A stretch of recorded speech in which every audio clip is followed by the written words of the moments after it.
Hola Steven, ¿cómo estás? Muy bien, Andrés, contento de estar acá con vos. Pues más contento estoy yo y en especial nuestro equipo de que nos puedas acompañar en este espacio, en este podcast que quisimos construirlo de manera tal que una persona nos contara cuál era su experiencia, cuál fue su experiencia en el tema de recolección de firmas, porque hace 15 días empezamos y no ha sido fácil, ha sido una tarea compleja y haciendo un análisis de a quién podíamos invitar a este espacio y que nos contara, pues salió tu nombre. O sea, los jóvenes tienen buena recordación del proceso que tú hiciste y muy generosamente aceptaste esta invitación. Te lo agradezco infinitamente, Steve. Oh, bueno, muchísimas gracias. El proceso que nosotros hicimos fue bonito. Yo estoy orgulloso, todo el equipo de trabajo que nosotros conformamos, el equipo de voluntarios, la gente, como recibió la idea, como recepcionó el tema de los empresarios, los académicos, los líderes, todo. Lo que pasó hace 2 años fue espectacular y yo creo que, bueno, sin precedentes, además en los últimos años de la historia, y ahorita ya llegan ustedes, así que, bueno, espero que nos vayan a superar con todo ese tema de firmas. Eso esperamos. Con todo el ánimo lo estamos haciendo. Y la gran pregunta, pues porque nosotros nos hemos movido en el tema político, público, muchos años, siempre en estructuras tradicionales, tanto nosotros en el Partido Liberal, tú en las propias. ¿Por qué? ¿Por qué tomar la decisión de recolectar firmas para aspirar a la alcaldía de Pereira? Habían muchas consideraciones, vos lo has sabido, yo nunca voy a negar mi origen conservador. Yo he sido, no de cuna conservador, mi madre no fue conservador, yo vengo de una cuna de madre liberal, mi padre conservador, uno de Tolima, el otro de Caldas, una mezcla ahí pereirana rara. Y al final, y al fin de cuentas, yo siempre me identifiqué, digamos que por una doctrina un poco más conservadora. Pero no conservadora de ese retrógrada, no, una conservadora vanguardista que acepta la comunidad LGTBIQ+, que acepta otras cosas, pero que entiende que la propiedad privada hay que defenderla, que el tema del ambiente, de la zona rural, un tema importante con respecto a los derechos humanos, con respecto a creencias, en fin. Pero yo tenía unas circunstancias muy complejas. Yo creo que hoy en la actualidad nosotros tenemos una enorme confusión conceptual, y es que la gente cree que ser independiente es estar solo, o la gente cree que estar independiente es ser de izquierda. No, ser independiente, para ser independiente se puede tener la capacidad también de juntar más personas. Para ser independiente lo que se necesita es tener la capacidad de tomar las decisiones. Y eso no involucra si es de izquierda, derecha, conservador, azul, rojo, amarillo. No, eso no tiene que ver nada con ser independiente. En las circunstancias en las que yo estaba, mi partido estaba coartado, yo no tenía la capacidad de movención dentro del partido. Había un conflicto muy fuerte entre la línea nuestra, lo que nosotros representábamos y lo que el resto representaba. Y básicamente nosotros representábamos, uno, constancia. Yo nunca hice política cada 4 años, nosotros la hacíamos constantemente. 2, yo no tenía investigaciones de corrupción. En el partido quien lo manejaba tenía todos los escándalos de corrupción. 3, pues nosotros éramos propositivos. En el consejo yo tengo el récord de hoy, después de todos estos años, sigo teniendo el récord de no solamente haber sido el concejal más joven en ser presidente del consejo, sino en ser el que más propuso proyectos de acuerdo. Entonces éramos propositivos, constantes, transparentes, y eso no estaba encajando con la línea del partido.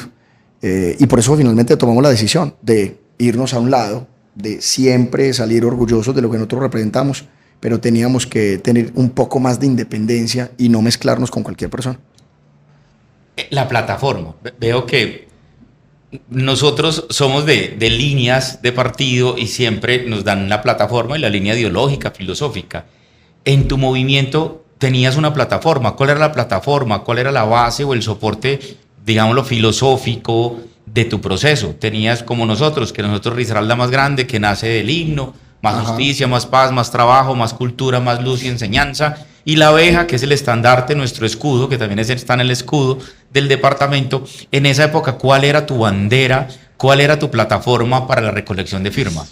Empezó un proceso, no solamente los de marketing, los de estrategia, nosotros mismos, el equipo, todo el mundo se sentó, y nosotros antes de empezar el proceso de recolección de firmas y para tomar la decisión, hicimos algo que se llamó Sueños de Ciudad. Y en Sueños de Ciudad nosotros nos recorrimos todas las comunas y corregimientos, hicimos un trabajo muy bonito y era escuchando a la gente. Primer factor, nosotros necesitábamos escuchar. Teníamos una alcaldía que estaba muy atónita, lenta, pasiva, no escuchaba a la gente, no interactuaba con los demás y la gente necesitaba ser escuchada. Porque yo, en ese tema dialéctico y todo, yo estoy convencido que la gente sabe cuál es la solución a sus problemas. Que pasa que hay que escucharla y que llegar a comunes acuerdos. Entonces, nosotros teníamos la capacidad de escucharlos y de llegar a acuerdos. Pero lo otro es que entendíamos que la colectividad era mucho más importante, por eso nuestro movimiento se llamó Somos.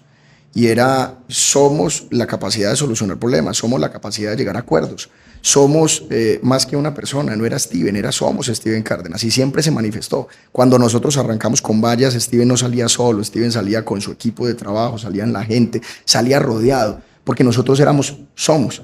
Y somos representaba trabajo a futuro, representaba que las decisiones políticas hay que tomarlas con técnica, no solamente con populismo, que no se necesita pan y circo exclusivamente, que se necesita soluciones de fondo, obras grandes. Y ahí yo creo que nos podemos identificar. Cuando yo pienso en más grande, pienso en proyectos a gran aliento. Y siempre le hemos dicho a la gente, venga, revisen su comuna, hágase un ejercicio, usted se sienta en su cama, no sé qué, mira el techo, y usted salga así un momentico y diga, ¿qué obra está pasando en este momento en mi barrio? ¿Qué obra está pasando en mi comuna? ¿O qué obra está pasando en Pereira que vaya a transformar mi vida o la vida de esta ciudad? Y ahí hay una decepción profunda. Hoy no hay nada que vaya a transformar lo que pasa en Pereira. Y eso era Somos. Somos era la capacidad de soñar que nosotros vamos en algún momento a dejar de producir en 48 años lo que Cali, Bogotá y Medellín producen en uno. Nosotros tenemos que pasar de ser una provincia a ser protagonistas del accionar del occidente del país. En la plataforma, ahorita nombraste algo que en las elecciones pasadas fue la esperanza, los alternativos, y siempre, digamos que en esas elecciones a Cámara y Senado, y en la coyuntura, en el contexto presidencial que se buscaba un cambio, nosotros pues la palabra cambio casi que está satanizada. Sí. Esa para nosotros, Aquí y allá. aquí y allá y en todos lados. Lo mismo alternativos. Sí. Esa de alternativos. Y yo sentí que tu propuesta era una propuesta como que de centro, como que buscaba no figurar con una ideología, sino representar la identidad del pereirano. La percepción es clara como la de nosotros, que es identificar la expectativa del risaraldense. Sí, pero además intentar decirle a la gente que nadie es dueño de una palabra, ni tampoco es dueño de una bandera. Yo no creo que para hablar de seguridad haya que hablar necesariamente de la guerra. Entonces el que habla de seguridad está hablando de es guerrerista, entonces va en contra de la paz. Pues para poder lograr la paz se necesita seguridad. Entonces no se vale hablar de la una sin la otra, y no se vale que solamente unas personas puedan hablar de paz y otras personas no puedan hablar de eso. No se vale que alguien que no sea mujer no sea capaz de defender a las mujeres. Eso no, para mí no tiene sentido. No se vale que simplemente por ser de un color son los únicos que puedan hablar de medio ambiente, cuando nosotros llevamos hablándolo un montón de tiempo. Es decir, por el equipo de nosotros y otros equipos más, hay prohibición de plástico, de utilización de plásticos de un solo uso en la administración municipal. Y yo no era verde, y yo no era amarillo, ni no sé qué. No, simplemente por nosotros existe una política pública de equidad de género en Pereira. Y no era amarillo, y no era, no. Es que las cosas comunes, las apuestas grandes de una ciudad no tienen que ver con colores. Tienen que ver con lógica de las cosas y tienen que ver con que somos capaces de unirnos. Y yo creo que hay cosas mucho más grandes que nosotros mismos. El legado quedará, y banderas van y vienen y otros las toman.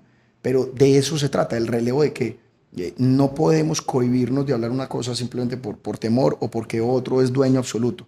No, para nosotros todos podíamos aportar desde la perspectiva distinta. Sin salirme del contexto de nuestra historia política, los costos. O sea, si hoy Steven Cárdenas fuera mirara con retrovisor esa decisión y detuviera el camino y dijera, tomé la decisión correcta de salirme de la estructura, entrar en un tema de firmas, tocar el corazón del pereirano, del ciudadano, hacer algo diferente, o como nos dicen, hagan esos locos. Hagan locos, Steven, con este tema de las firmas. Yo estoy acá por una razón, yo viví eso.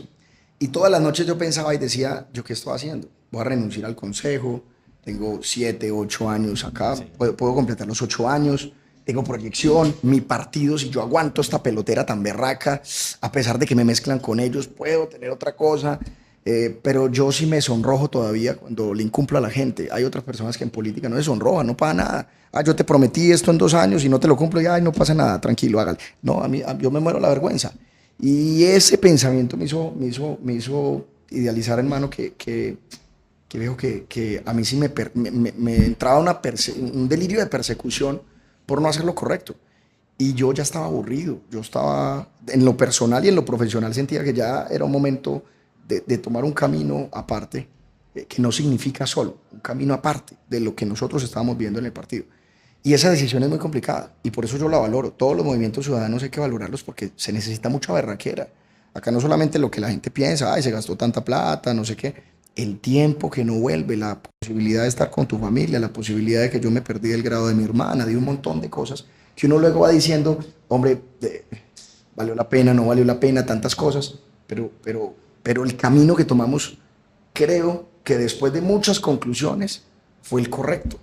Yo hoy podría estar en un despacho, podría estar haciendo otra cosa ayudándole al alcalde durante el Consejo de Gobierno, pero no lo adopté después porque yo no me lancé a la alcaldía, no recoger firmas, no fui independiente y no fui un montón de cosas para valerme para que me regalaran un puesto. No, nosotros queríamos y teníamos un sueño desde ahí, punto, tal, y si en algún momento la vida nos da la oportunidad, pues lo vamos a hacer, pero no se trata de ranquearse para ver entonces en dónde nos acomodamos, no.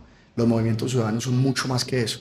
Y los que toman la iniciativa de liderarlo como vos, que lo estaba haciendo ahora, es gallardía, es valentía, eso trasnocha, amanece más temprano, usted, lo devora uno y esa pasión es muy bonita. ¿El éxito de Somos es Steven Cárdenas o Somos? No, El equipo, hombre, la gente. yo no soy, es que en la familia la inteligente es mi hermana. Yo he sido un poco más gamín, más de la calle, más tranquilo, más... El político en mi casa ha sido más mi papá. Mi papá fue de la Junta de Acción Comunal, fue edil, fue líder barrial. Mi mamá es la educadora por excelente, a pesar de que yo soy profesor y todo. Y esas cualidades yo las puedo repetir en los tres, pero yo no sería nada sin mi familia. Pero lo mismo pasa con el equipo. Yo nunca hubiera solo recogido más de 70.000 firmas, nunca, o sea, no me pasa por la cabeza, jamás en la vida, pero tampoco nunca solito hubiéramos acabado más de 34.000 votos al final, pese a que el día de elecciones nos destriparon y pasó un montón de cosas, al final cuando teníamos más y nos apachurraron y sacamos 34, hombre, eso solo no se logra, eso se logra con un montón de gente que está al lado de uno, que tiene que tener la convicción clara de la transformación que entre todos podemos llegar a hacer. Un alcalde solo no es capaz de hacer nada, un presidente solo no es capaz, nadie solo es capaz de hacer nada. El equipo es clave en esto.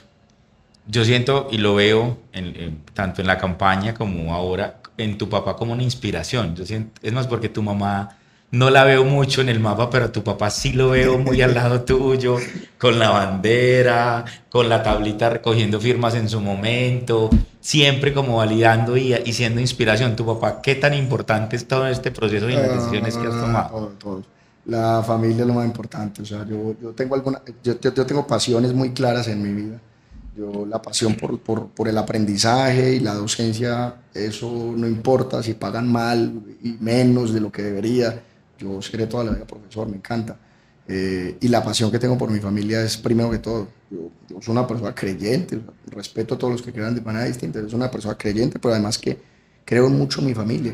Mi papá se volvió, sin pensarlo, se convirtió en un estandarte de Steven Cárdenas y lo que podía representar. Y la gente decía, venga, es que si eso es la familia, pues cómo era el hijo, es decir, lo que vos haces con tus hijos, o sea, todo eso, eso se forma. Yo creo que la manera en que uno respeta a las personas no solamente es porque uno tiene la capacidad de transformarse, sino porque desde casa también vienen muchas cosas. Entonces, bueno, no, mi papá mi familia es un motor. Creo que eso es una cosa maravillosa. Es que el viejo habla por sí solo, la carita este lo pone en la calle y Sí. el político, el social, es una cosa maravillosa. El tema de hoy. Hoy en qué está Steven Cárdenas, qué está haciendo Steven Cárdenas. Me dices que estás en el tema de docencia, la política, qué, proyecciones. ¿En qué anda Steven Cárdenas? Nada, la docencia siempre va a ser, yo creo que ya va a completar, yo creo que, ¿cuántos? 12, no me acuerdo, creo que 12 años en la docencia.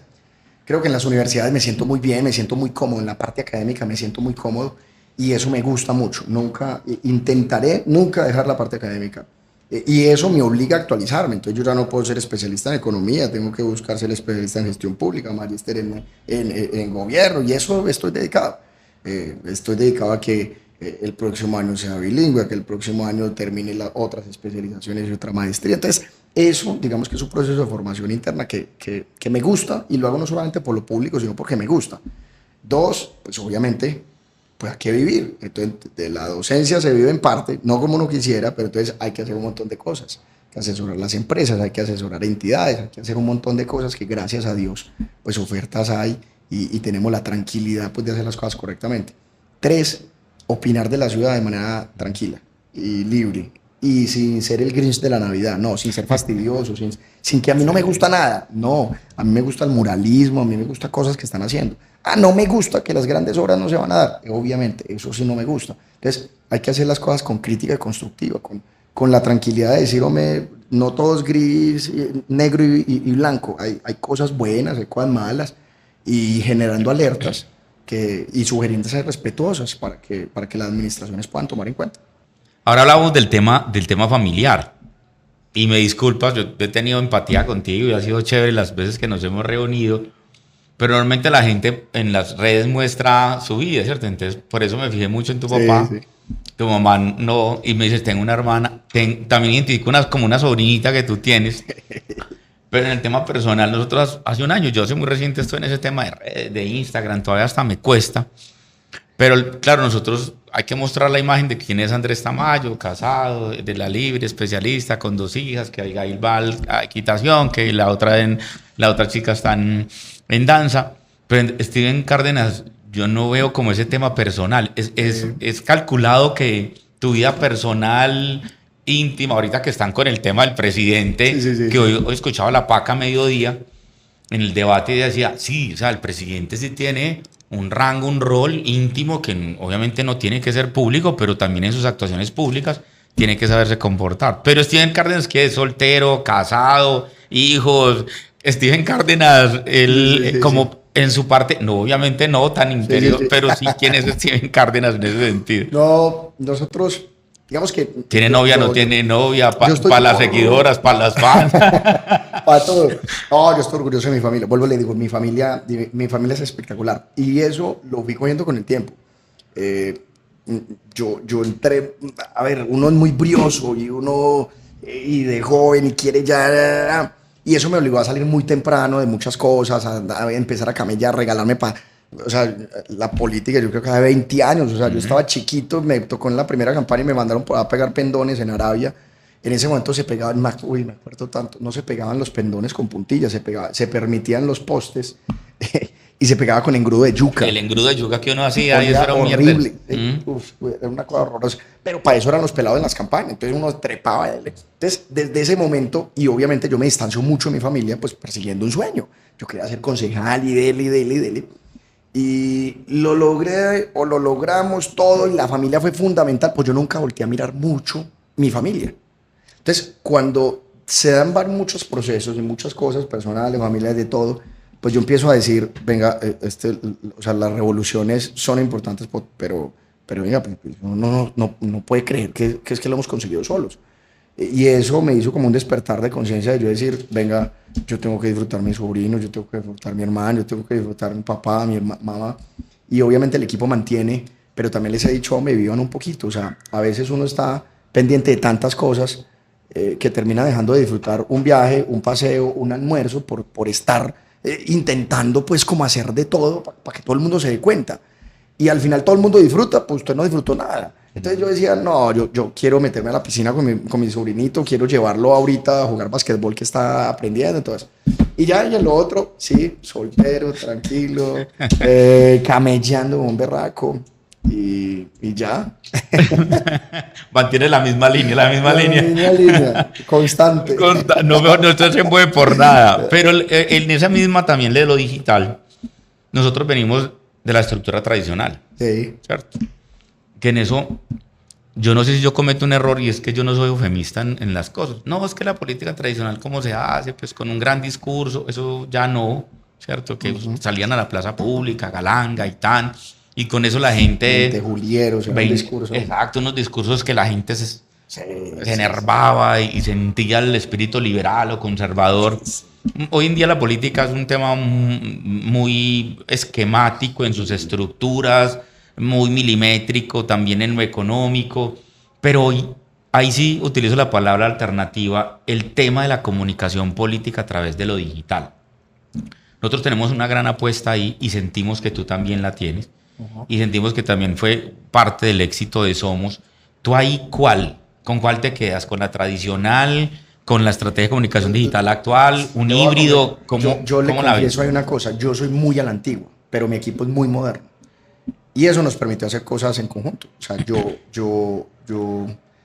si a mí me dieron un poder de teletransportes en el tiempo, no sé, muevas en el tiempo, yo me voy más al pasado que al futuro. O sea, a mí me gusta más para atrás. Y veo mucho y me gusta la historia. O sea, usted me ve en Netflix y yo parezco un viejito. Yo creo que me vuelvo aburridor porque yo pongo, me gustan las películas, pero entonces cada vez que me dan un chance, documental, tal, no sé qué. Y me gusta las guerras, lo que pasa. Y esa historia me lleva a que yo me emociono viendo el discurso de Ventejule. Sé que obviamente hoy no pega, porque además no le pega a cualquiera, es que no cualquiera tiene la capacidad de pararse y entretener a toda la gente. Eso han sacado documental, lo que pasaba con Portela y con otros más, distinto a político, es que eso es una cualidad que no es tan fácil de que todos la tengamos. O sea, podemos ser elocuentes, pero pararse allá, eso es una cosa muy distinta. Entonces yo admiro mucho eso y yo soy de las personas que hoy, por ejemplo, amanezco muy adolorido, mucho, decepcionado profundamente en el alma, porque yo crecí viendo las figuras presidenciales, por ejemplo, con honor, con rectitud, con el presidente. Usted podía madrearlo, pero él no, es que él es el presidente, era la dignidad más alta, el honor más grande que puede tener un colombiano, dirigir su nación, más allá de ser privado, no, era una cosa. Y ayer, pues, es que no hay ni cómo decir, pero ese tipo de cosas a mí no me permiten sentar moderno. Yo sé que hoy vende echarme un madrazo, por eso Rodolfo pegó tan duro y por eso, pues ahorita, pues hay otros candidatos presidenciales que de hecho tienen los mismos, Leguá y otros más, que son asesores y que les están obligando a hacer lo mismo. Yo era el más joven en la contienda y yo nunca pegué un madrazo, porque yo sí creo en las dignidades y en el respeto. A mí me pueden decir, el otro me dijo un montón de cosas, pero yo le respondo con respeto. O sea, yo sí creo que tiene que haber una combinación. O sea, tenemos que saber que nosotros podemos influenciar a la gente y eso nos da la capacidad para ser buenos en Instagram. Entonces nos van a catalogar como Instagramer o TikTokers o lo que sea, pero nosotros tenemos una responsabilidad más grande que el resto, porque hacer política es una responsabilidad más grande y eso los de antes lo tenían muy claro. Yo no sé si los de ahorita lo tengan tan claro.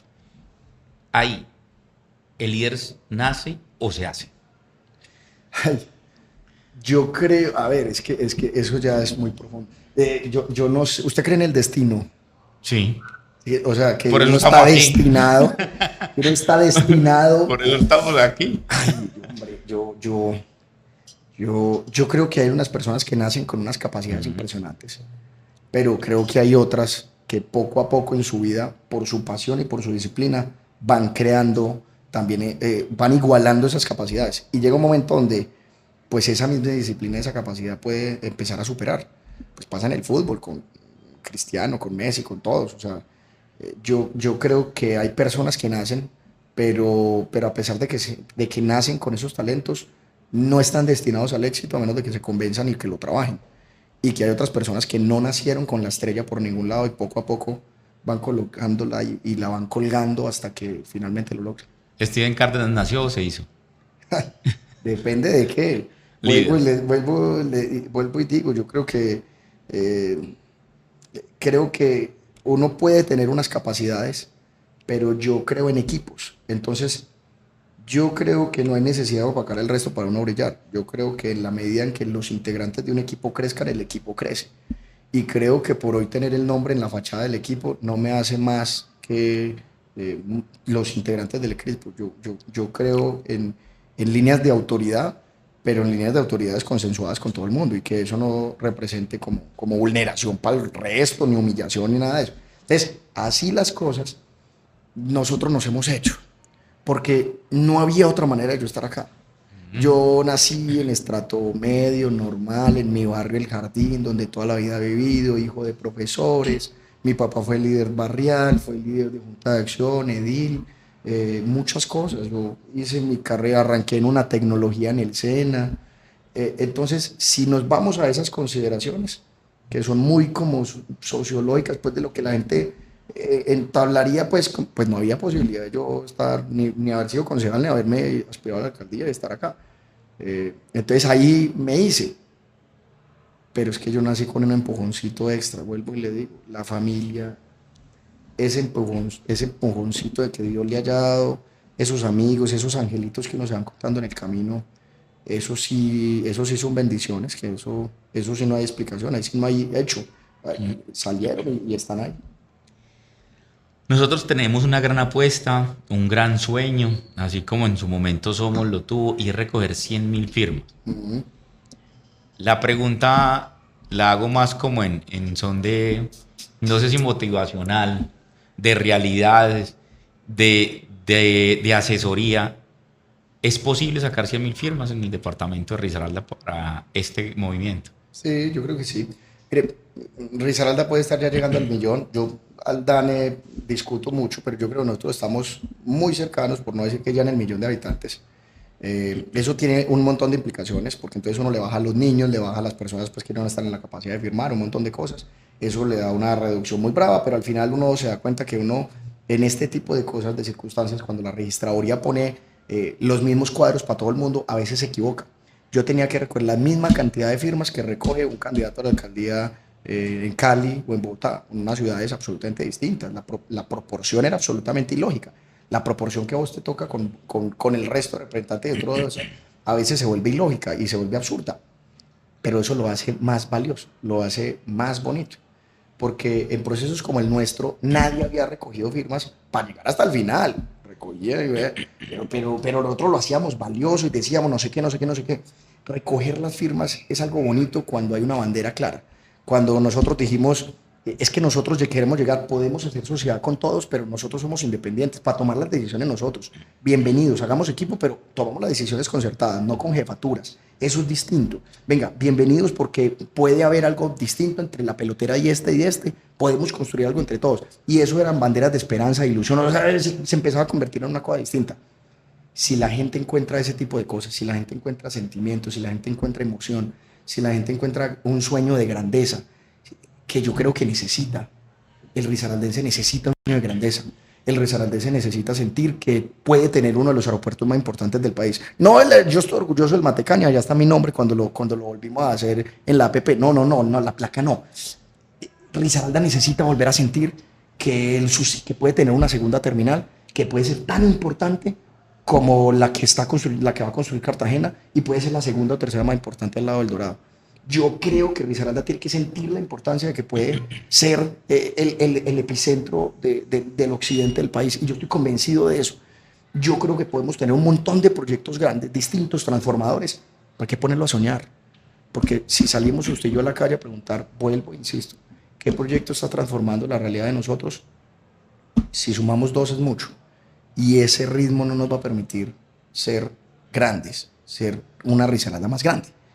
Entonces, si la gente encuentra eso, la recolección de firmas se va fácil, y se va derecho, y se va tranquila, como a nosotros nos pasó. Tocas un tema aeropuerto. Es muy sensible para mí porque pues tuve la oportunidad, la fortuna, el orgullo de ser gerente del Aeropuerto Internacional Matecaña en el año 2006-2007 y lo comentábamos detrás en el previo del programa y del podcast y era que pues se pueden hacer las cosas bien y estar los dos aquí sentados y hablar de ciudad y de departamento con la frente en alto, con el orgullo de haberle servido a la ciudad, de haberle servido a nuestra gente siendo gerente de una entidad como esa, sino estar aquí nosotros pensando que tenemos 20.000 investigaciones por haber administrado 11.000 millones de pesos. Y tocas el tema que fue muy neurálgico en esa época y era el aeropuerto. Y me acuerdo que el debate era durísimo por el tema de el pasar el aeropuerto a Cartago, que Juan Manuel Arango estaba con ese tema, llevar el aeropuerto para Cartago. Nosotros pues tuvimos también la oportunidad de formarnos en eso. La OASI nos daba muchas capacitaciones frente al tema aeroportuario y en eso obviamente la propuesta era la concesión, lo que terminó siendo, porque donde tú salías, todos los aeropuertos del mundo son concesionados, Tocumen, los HOP, Atlanta, Tocumen, todos son concesionados porque pues el Estado no logra cubrir esa necesidad técnica, tecnológica y de seguridad que requiere una entidad de esto. Y en esa el debate era Cartago. Yo, a raíz de mi paso por el aeropuerto, pues fui generando también un concepto, y era que sí, efectivamente, porque aquí había un sector de un nivel que decía, no, es que no me muevo al aeropuerto porque puede ser un aeropuertico, pero yo me muevo desde mi casa al aeropuerto en 5 o 10 minutos. Y llego al aeropuerto, ¿para qué me lo van a cambiar? Si yo viajo es a Bogotá. Sí, sí, sí, sí. Y fue un choque duro frente al tema de lo que visionábamos.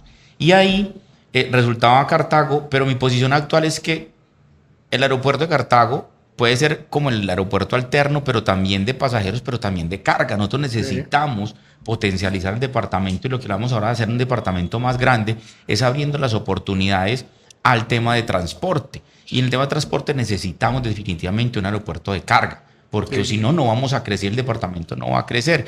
Tú lo ves, en China primero hacen el aeropuerto y después desarrollan la ciudad, porque es la que le permite conectarse con el mundo y con sus productos. ¿Cuál es tu posición? La mía es como ecléctica y es intermedia. Dejar el aeropuerto de pasajeros, es más, con las nuevas aerolíneas que están llegando, que nos dieron la clase D, pues permitimos operar con aviones mucho más robustos que nos lleven vuelos directos. Pero el debate no es los pasajeros, el debate es la carga. Porque hoy el gobernador está en Houston con el tema de cafés especiales, y nosotros con un aeropuerto que nos permita 45 minutos sacar o exportar nuestro café, nuestro plátano, todas las maravillas, o traer más pasajeros a ver el tema aviario, el avistamiento aviario, nuestros paisajes, el paisaje cultural cafetero. ¿Cuál es tu posición frente al aeropuerto? Ahí desviándome un poquito de donde veníamos. Yo pienso lo siguiente: Pereira va a quedar a menos de 4 horas del puerto de Antioquia. Cuando terminen con todas las vías y con todos los pacíficos, nosotros vamos a sacar el puerto de Antioquia a menos de 4 horas, a menos de 4 horas del puerto de Buenaventura. Nosotros vamos a convertirnos en el hub logístico más importante. No nos lo hemos creído, porque ni la PLEG ni un montón de proyectos avanzan, porque no hemos podido entender que nosotros tenemos un futuro enorme. Yo creo que la gobernación por eso tiene que descentralizarse desde hace mucho rato. Usted no puede venir desde Quinchí a sacar un pasaporte a la Olaya Herrera, a generar tráfico también en Pereira. Eso no puede pasar. O sea, desde hace rato la gobernación de Occidente tiene que existir, y no una gobernación distinta, no, la sede de gobernación de Occidente. La Virginia, que es el cuello botella para los dos lados, para la parte de Quinchía y la otra parte, pues, y la parte de Santuario y bueno, ya, y Pueblo Rico, pues tiene que ser. Por eso la importancia del Hospital San Pedro y San Pablo. Es decir, ahí la Virginia es muy importante. ¿Y por qué referencio a la Virginia? Porque cuando pase eso, y cuando terminemos Vía del Samán, que tiene la proyección de la doble calzada, la Cerrito La Virginia, cuando logremos, por ejemplo, las dos de Colibrís, si algún día lo logramos, que vamos a tener la alternativa para comunicarnos con el norte del valle, cuando la IP Conexión Centro, la aprueban o no la aprueban, pero la próxima autopista del café que se acaba en el 27, haga la doble calzada con la Condina, por ejemplo, cuando todo eso pase, nosotros vamos a empezar otra vez a mirar para atrás, a decir, tenemos todo lo terrestre y lo aéreo, y nosotros cómo lo sacamos. Y cuando eso pase, que ya nos estamos adelantando en esta discusión, yo creo que tiene que parecer mucho antes. Por eso mismo, como eso va a pasar, y es un hecho que va a pasar, ¿cómo? Hay que hacer de todo para que pase, pero va a pasar, pues nosotros tenemos que tener la segunda terminal. Yo creo que el aeropuerto Matecaña hoy, como está, con la pista de 2.900, 3.000 metros, no se va a eliminar. Y yo creo que puede ser una pista doméstica, puede ser de vuelos normales, como lo que nosotros tenemos. Exacto, como lo tiene hoy Medellín, un poco más robusto, más bonito, más agradable, pero lo puede tener. Pero la pista alterna, que es la que no tenemos, porque nosotros no tenemos capacidad de aumentar pista a 4.000 metros, que es lo que necesitamos para los aviones grandes, para tener vuelos directos a Madrid, para tener vuelos directos a Nueva York, para tener ese tipo de cosas, para poder la carga en los negocios aeroportuarios pues se está concentrando. Nosotros en la región tenemos por lo menos 4 aeropuertos, entre Santa Ana, el que están construyendo el café, entre el Edén y el Matecaña. Y ahí va la pregunta para el resto del mundo que ve el podcast. ¿Usted de qué le ve sentido que le estén haciendo café cuando Pereira mueve el 80% de los pasajeros? ¿O porque están haciendo el plan maestro del Edén si Pereira sigue moviendo el 80%? Por una razón, Pereira se totea. Pereira en 10 años se toteó. No tiene la capacidad de aumentar operación para ningún lado. Ellos trabajan a la debilidad que nosotros tenemos. Y la debilidad de nosotros se puede convertir en fortaleza. Y la fortaleza es, o hacemos negocio con Santa Ana y Pereira se vuelve el máximo accionista para tener una segunda terminal ahí en Cartago, o nosotros nos vamos para el Valle del Risaralda, por los sectores de la Virginia Balboa, y hacemos una gran APP o alguna vaina que no inventemos para poder hacer la segunda terminal, que queda muy lejos. Debemos de pensar en chiquito. Es que cuando usted llega a Madrid, primero, yo no he visto el primero que se va a un aeropuerto y diga, este aeropuerto es de la ciudad o es de un empresario. El aeropuerto, donde está, o sea, es el que funciona para el territorio. Yo nunca me he bajado en Cartagena ni preguntando ese tipo de cosas. Y cuando llego a España, usted llega a una terminal y se va por tren hasta la otra terminal. Esto ya está inventado. Nosotros tenemos que dejar de pensar en chiquito. Tenemos que tener 2 terminales y tenemos que tener esa segunda terminal pensando en carga. Pero además de carga, pensando en que cuando cierra el Dorado, no tenemos una terminal aeroportuaria en el país lo suficientemente robusta. Es que ni siquiera Cali, la de Cali está en Palmira y le falta un montón de cosas. La de Cartagena que están planeando, eso es un proyecto futurista. Pereira tiene que actualizarse ya, porque ni siquiera Medellín, el aeropuerto de Medellín queda en Río Negro por fuera, o sea, ni siquiera tiene la capacidad de tener. Yo creo que Pereira en ese tema aeroportuario tiene que pegar ya en punta, o sea, pero no pensar en que ahorita vamos a crecer los pasajeros al 2030. Pues claro, es que celebrarlo cada año es absurdo, pues es que eso, el estudio del 2009 ya nos dijo que al 2030 vamos a llegar a 3 millones. Si nos ponemos a aplaudir como focas todos que va subiendo los pasajeros, nos volvemos absurdos, porque es que el problema no es que crezcamos, el problema es que cuando crecemos tenemos un tope, y el tope de nosotros son 3 millones. Entonces, entre más nos acerquemos, no es de aplaudir, más nos tenemos que preocupar, porque cuando lleguemos a 3 ya no tenemos capacidad de aumentar. Y en ese momento, Café y Edén nos van a dar sopa y seco. Claro, nos absorben. Gracias por contarnos como esa posición que tienes frente al tema del aeropuerto, que me desvíe, pero volviendo al tema de nuestras firmas, estrategias para el equipo, estrategias para este movimiento. ¿Cuál fue la más exitosa en la recolección de firmas? ¿La calle, las empresas? ¿Cuál fue el éxito? Yo tengo una teoría. Yo mantengo alegando con el equipo, pues alegamos sanamente, pues nos ponemos entre todos, como que usted qué piensa, no sé qué. Yo estoy muy agradecido con los empresarios, porque los empresarios me ayudaron mucho. O sea, las empresas en Pereira me dieron la oportunidad de hablar, charlar, la gente firmaba, muy bacano. El equipo, insisto, el equipo fue todo. ¿Y saben qué era lo mejor? Que el equipo empezó a tener, como si fuéramos niños, una capacidad de asombro. Nosotros recogíamos 100 firmitas y celebrábamos las 100 firmitas y decíamos, ¡ay, 100 firmas! Y eso se volvió motivo de alegría para nosotros. O sea, la gente decíamos, cuando llegamos a las primeras 1000 firmas, nosotros nos mirábamos y decíamos, 1000 firmitas. Fue muy rápido, además fue más rápido de lo que nosotros pensábamos. Y cuando recogimos las 1000 decíamos, ¿1000? ¿Cómo que 1000? Y llegamos a las 10.000 y llegamos a las 20, 30, íbamos subiendo y nosotros decíamos, Dios mío, Dios mío. Y entonces nos íbamos emocionando más. Y éramos un equipo muy chiquito, pues chiquito para la proporción de ciudad. Pues yo tenía que superar las 50.000 válidas en una ciudad que votan 250. Pues, o sea, es que yo tenía que recoger casi la quinta parte de la población. Y para eso, para que 50 fueran válidas, tenía que recoger por lo menos de 70 a 80. Y en una población de 500 estamos hablando que casi 1 de cada 5 personas tenían que haber firmado. Eso era una cosa muy brava. Entonces, el reto enorme antes nos motivó, pero 2 nos motivaron los pequeños logros. Y en equipo celebrábamos los pequeños logros. Si éramos 50 o 100 locos, lo celebrábamos entre los 50 y los 100 y decíamos, hágale, sí se puede. Y eso se volvió un automotor, dele, hasta que llegamos a la glorieta de Corales y llegamos 70.000 y dijimos, ya, recogimos 20.000 más, hágale, registraduría, revísenos. Y ni siquiera éramos tan ambiciosos, porque decíamos, es que lo hemos hecho nosotros mismos, que yo sé que la gente firmó, entonces no me están engañando como una empresa que no hay que vino y recogió un montón de no. O sea, nosotros teníamos tanta seguridad que dijimos, hágale, tan. Entonces la estrategia más importante fue asombrarnos de lo que nosotros teníamos la capacidad de hacer, y asombrarnos con la gente como recibía, como firma. Eso fue lo mejor. Nombras Glorieta de Corales y traigo el tema de los símbolos. Sí. Yo veía que tú a cada tarea que hacía Somo le colocaba un propósito, un símbolo. Sí. Yo soy una persona que lo que es bueno hay que alabarlo, lo que tú dices, lo que no, pues obviamente hay que criticarlo, pero yo decía que ese cierre que tú haces con ese simbolismo en la Glorieta de Corales, con tus firmas en una noche, eso fue también determinante para el éxito, darle propósito y simbolismo a las cosas. Todo. Yo me decía las ruedas de prensa de nosotros nunca fueron en hoteles. Es que Steven nunca fue ni de camisa blanca, o sea, era distinto. O sea, nosotros teníamos una estrategia de comunicación distinta, pero éramos distintos. En los debates siempre fuimos los diferentes de los debates, porque nosotros sí teníamos la capacidad de chocar y la gente lo notó, pero también teníamos la capacidad técnica para decir, técnicamente tenemos que hacerlo así. Y no es de gadejo, no es de ganas de joder, no, hagámoslo así. Entonces las ruedas de prensa de nosotros fueron en la 35 cuando la calle estaba llena de huecos. Ahí, porque era el punto de dolor. O sea, nosotros teníamos una campaña que le decía a la gente, yo no estoy de acuerdo con conformarme con esto. Y creo que ese es algo que me ha caracterizado toda la vida. Yo no me conformo con ese tipo de cosas, con lo que nos toca.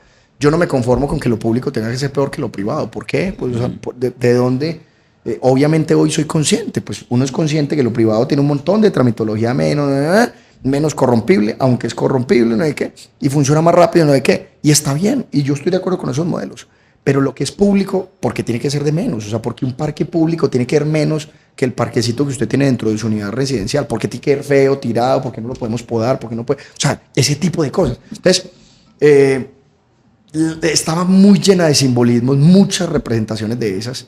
Cuando entregamos las 70.000, pues todos nos decían, hagamos un evento grande, una caminata, una cosa impresionante, no sé qué. Y nosotros lo hicimos con los periodistas, 20 personas, con todas las cajas detrás diciéndoles, esto es. Entonces, claro, eran puntos de dolor, pero además metas visibles para todo el mundo. Cuando dices dolor, en el equipo siempre hay una preocupación. ¿Y si no lo logramos? ¿Y si Risaralda más grande no logra validar sus 42.000, 43.000 firmas para hacer grupo significativo de ciudadanos? ¿Qué pasa? Esa la tuviste también. Las personas, claro, y en una ciudad tan chiquita, pues usted no recoge la firma en Bogotá y usted echa a perder y ¿quién lo vuelve a ver? Pues usted ¿quién lo vuelve a encontrar a usted? Sí. Claro, en una ciudad tan chiquita usted lo van a ver en Unicentro, en Arboleda, en Cuba, en cualquier lado y le van a decir, ese era el que estaba recogiendo firma y no lo... Pero hay un pensamiento que nos domina mucho más a todos y es ese ego y el susto y el qué dirá todo el mundo. El que dirá todo el mundo, más bien voltéelo. Más bien dígale, venga, y si no lo intentamos, pues las cosas no pueden seguir así eternamente. Vuelvo, insisto. Pereira no puede estar en silenciada cuando están construyendo 4 hospitales y nosotros no nos estamos dando cuenta que en turismo, en salud, estamos liderando. O sea, es una cosa impresionante y no nos estamos dando cuenta que en 10 años podemos competir, entre comillas competir, porque son complementarios, con Valle del Lili. Podemos hacer los trasplantes de órganos y tejidos que están haciendo en Bogotá, en Bogotá, Medellín, en Cali, los podemos hacer en Pereira. O sea, no nos hemos dado cuenta de un montón de cosas que tenemos ahí. Hay muchas cosas que yo creo que faltan soñar y que faltan decir y que alguien se tiene que arriesgar a decirlo. ¿Que lo van a criticar? Pues sí. ¿Y que podemos fallar en el camino? ¿Y qué? No para nada. Yo no fui alcalde. Pero me enorgullezco y voy a cine porque me encanta ir a cine y camino todo el centro comercial. Y en todo el centro comercial yo puedo decir, pues lo hice transparentemente, lo hice honesto, lo hice tranquilo, lo hice con corazón, con pasión. La gente termina valorando más esa pasión, más que el mismo fin. Que algún día se puede dar, sí, o que Dios nos tenía para otras cosas, tal vez, hay que dejarse llevar un poco, pero no podemos. Yo creo que, no me acuerdo quién decía, el filósofo que decía, pero el gran pecado de hoy en día es la enorme indiferencia. Yo creo que más pena y más dolor tiene que sentir el que no hace nada viendo un montón de cosas que están pasando, buenas y malas. Entonces uno por intentar hacer las cosas correctas no se puede ocultar, no puede tener miedo al fracaso. Yo creo que si el objetivo es sincero y es altruista y es bueno, la gente lo identifica. Steven Cárdenas volvería a recolectar firmas para aspirar a un cargo de elección popular. Eso es muy bravo. Eso es muy bravo, pero si se necesita recoger las firmas para tomar decisiones con independencia, con tranquilidad, ojo, ustedes lo están haciendo. El hecho de que Risaralda más grande termine recogiendo las firmas no significa que son solos y que el resto no importa, no. Significa que lideran y que pueden concertar. Ser independiente, repito, no es ser como sectario, no. Ser independiente es tener la capacidad de tomar decisiones. Y ser independiente no es ser de izquierda, no. Ser independiente es tener posturas. Pero las posturas no significa que odiamos al resto y que entonces no puede, no. Ser independiente es tener la capacidad de tomar decisiones. Si para ser independiente me tocara recoger firmas, las vuelvo a recoger las veces que queda, las veces que sea, porque un gobernante tiene que tener independencia para tomar decisiones. Ahora, si esa independencia se la permite un partido, pues súper, o sea, mejor, se ahorró todo esto.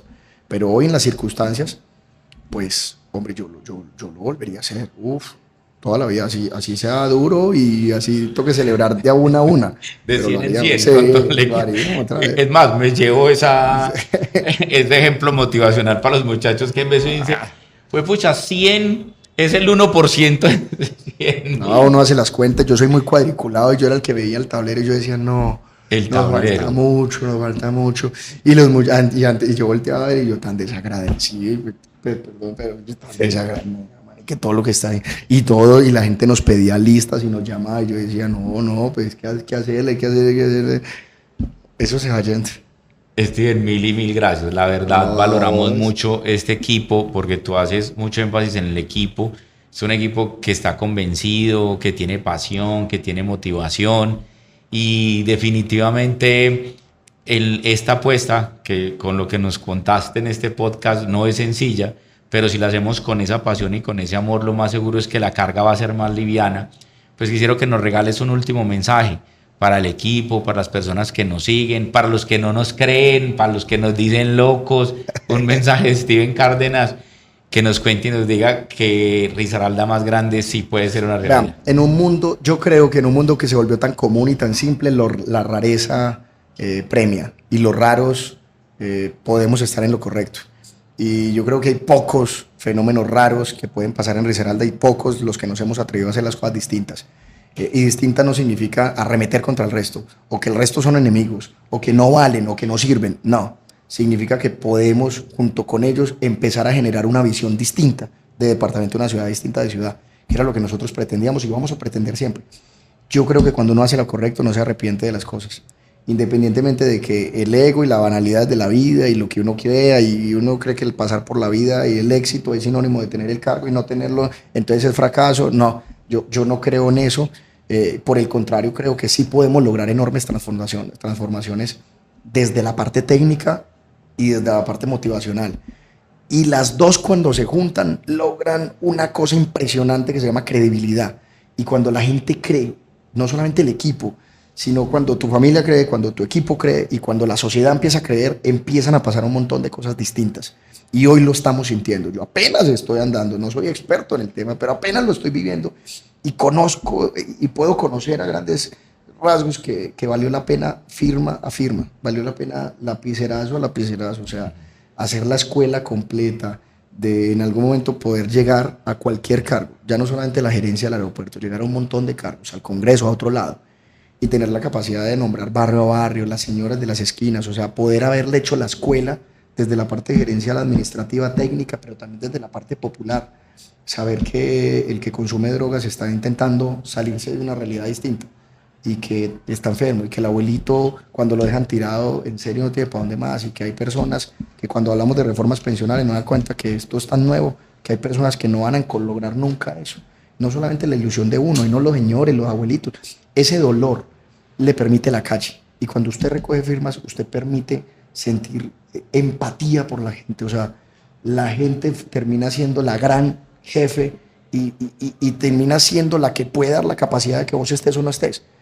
Y eso es muy bonito, yo lo volvería a hacer, así que pues el mensaje es hacer lo correcto, o sea, no tener luego que arrepentirnos de un montón de cosas por no intentar hacer las cosas correctas. Y lo más grande es que es bacano el logo de ustedes y el nombre es que hay que soñar con una Risaralda más grande, hay que soñar con una Pereira más grande, hay que soñar que somos más que una simple provincia en todo Colombia. Nosotros tenemos más capacidad, pero para eso hay que atrevernos. Steven, mil gracias. Yo quisiera darte un detalle que para nosotros es muy simbólico y es nuestra abeja. Nuestra abeja que te hemos contado que sale del escudo, pero cuando recorrimos el departamento se lo dábamos a personas que han hecho grande el departamento, con sus acciones, con su inspiración, con sus propósitos. Y recuerdo de las más sentidas que yo tengo es en Pueblo Rico cuando empezamos este peregrinaje, como lo digo yo muchas veces, cuando recorrimos el de los 14 municipios y empezamos en Pueblo Rico, que es uno de los municipios más alejados, y en eso tuvimos la posibilidad de conectarnos con el padre Gabriel. Es más, voy a mandarle este podcast al padre Gabriel. Y le dimos un reconocimiento al padre Gabriel porque así como nosotros, tiene una, independientemente de su dogma y de su formación, tiene una mente abierta porque piensas en el ser humano, en las personas.